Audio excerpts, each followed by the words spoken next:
Evet değerli takipçiler, Samsung bulaşık makineniz eğer 4C hata kodu veriyorsa, gördüğünüz gibi 1 2 üst kapağı söktükten sonra şuradaki vidanın birini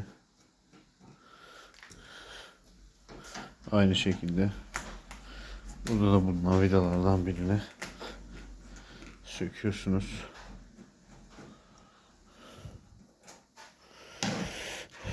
Daha sonra şu arkada da iki tane vida var. Biri burada. İki tanesi de aşağıda. Bunları da söktükten sonra cihazınızın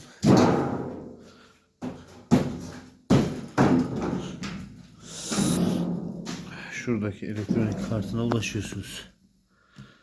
Gördüğünüz gibi.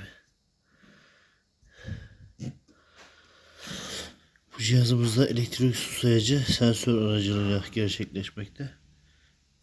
Bu sensörümüzü değiştireceğiz.